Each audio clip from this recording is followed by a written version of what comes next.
Hi friends, welcome back to our channel. ಹೊಸ ವಿಷಯದೊಂದಿಗೆ ನಿಮ್ಮೊಂದಿಗೆ ಬಂದಿದ್ದೀನಿ. ಏನಪ್ಪ ಅದು ಅಂದರೆ ಜಾಬ್ ರಿಲೇಟೆಡ್. ಯಾವ ಜಾಬು ಏನು ಎತ್ತ ಅಂತ ತಿಳ್ಕೊಂಬರೋಣ ಬನ್ನಿ. ನ್ಯಾಷನಲ್ ಏರೋಸ್ಪೇಸ್ ಲ್ಯಾಬೊರೇಟರೀಸಲ್ಲಿ ಬಂದುಬಿಟ್ಟು ಸಹಾಯಕ ಹುದ್ದೆಗಳಿಗೆ ಅರ್ಜಿಯನ್ನು ಆಹ್ವಾನಿಸಲಾಗಿದೆ. ಆಸಕ್ತಿ ಉಳ್ಳವರು ಹೋಗ್ಬಿಟ್ಟು ಅಪ್ಲಿಕೇಶನ್ನ ಹಾಕ್ಬೋದು. ಎಲ್ಲಪ್ಪ ಅರ್ಜಿ ಸಲ್ಲಿಸೋದು, ಏನು ಕ್ವಾಲಿಫಿಕೇಷನ್ ಬೇಕು, ಲಾಸ್ಟ್ ಡೇಟ್ ಯಾವಾಗ, ಫೀಸ್ ಇದೆಯಾ ಇಲ್ವಾ ಅನ್ನೋದನ್ನು ತಿಳ್ಕೊಂಬರೋಣ ಬನ್ನಿ.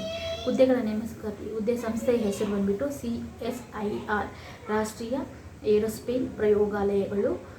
ಒಟ್ಟು ಹುದ್ದೆಗಳು ಬಂದುಬಿಟ್ಟು 36 ಹುದ್ದೆಗಳು ಖಾಲಿ ಇದೆ. ಎಲ್ಲಪ್ಪ ಅಪ್ಲಿಕೇಶನ್ ಹಾಕಬೇಕಂದ್ರೆ ನಿಮ್ಮ ಹತ್ತಿರದ ಆನ್ಲೈನ್ ಅಥವಾ ವೆಬ್ಸೈಟುಗಳಲ್ಲಿ ಅಪ್ಲಿಕೇಶನ್ನ ಹಾಕಬೇಕಾಗತ್ತೆ.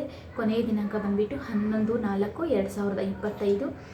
ಹುದ್ದೆಗಳಿಗೆ ಅರ್ಜಿ ಸಲ್ಲಿಸುವುದಕ್ಕೆ ಏನೇನು ಅರ್ಹತೆಗಳು ಬೇಕು ಅಂತಂದರೆ ಎಲೆಕ್ಟ್ರಾನಿಕ್ಸ್ ಮತ್ತು ಸಂವಹನ ಇಂಜಿನಿಯರಿಂಗು, ಯಾಂತ್ರಿಕ ಇಂಜಿನ್ ನಿರ್ವಹಣೆ, ರಾಸಾಯನಿಕ ಇಂಜಿನಿಯರಿಂಗ್, ಕಂಪ್ಯೂಟರ್ ವಿಜ್ಞಾನ, ಮಲ್ಟಿಮೀಡಿಯಾ ಅನಿಮೇಷನ್ನು, ಸಿವಿಲ್ ಇಂಜಿನಿಯರಿಂಗು, ವಿದ್ಯುತ್ ಮತ್ತು ಎಲೆಕ್ಟ್ರಾನಿಕ್ ಇಂಜಿನಿಯರಿಂಗು, ಭೌತಶಾಸ್ತ್ರ, ಲೋಹಶಾಸ್ತ್ರ ಮತ್ತು ವಿಮಾನ ನಿರ್ವಹಣೆ, ಇನ್ಸ್ಟ್ರುಮೇಷನ್ ಇಂಜಿನಿಯರಿಂಗು ಇರಬೇಕಾಗತ್ತೆ. ಶೈಕ್ಷಣಿಕ ಅರ್ಹತೆ ಏನೇನಪ್ಪ ಇರಬೇಕಂದ್ರೆ ಅಭ್ಯರ್ಥಿಗಳು ಕನಿಷ್ಠ 60% ಅಂಕಗಳನ್ನು ಸಂಬಂಧಿತ ಕ್ಷೇತ್ರದಲ್ಲಿ ಮತ್ತು ಡಿಪ್ಲೊಮೊ, BSc ಪದವಿ ಮತ್ತು 2 ವರ್ಷಗಳ ಅನುಭವವನ್ನು ಹೊಂದಿರಬೇಕಾಗತ್ತೆ.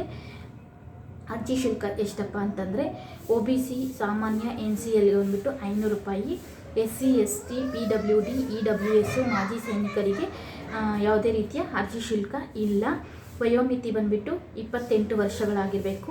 ಸರ್ಕಾರಿ ಮಾನದಂಡಗಳ ಪ್ರಕಾರ ಸಂಬಳ ಎಷ್ಟು ಅಂತಂದರೆ ಆಯ್ಕೆಯಾದ ಅಭ್ಯರ್ಥಿಗಳು ಬಂದುಬಿಟ್ಟು 35,400 ರೂಪಾಯಿಂದ ಹಿಡಿದು 1,12,400 ರೂಪಾಯಿವರೆಗೂ ಇರುತ್ತೆ. ಈ ವಿಡಿಯೋ ಇಷ್ಟ ಆದರೆ ಲೈಕ್, ಶೇರ್, ಕಮೆಂಟ್ ಮಾಡಿ. ಮುಂದಿನ ವಿಡಿಯೋದಲ್ಲಿ ಸಿಗ್ತೀನಿ. ನಮ್ಮಂಥವ್ರನ್ನ ಪ್ರೋತ್ಸಾಹಿಸಿ ಸಬ್ಸ್ಕ್ರೈಬ್ ಮಾಡ್ಕೊಳ್ಳಿ ಅಂತ ಕೇಳ್ಕೊತಾ ಈ ವಿಡಿಯೋ ಮುಗಿಸ್ತೀನಿ. Thank you for watching.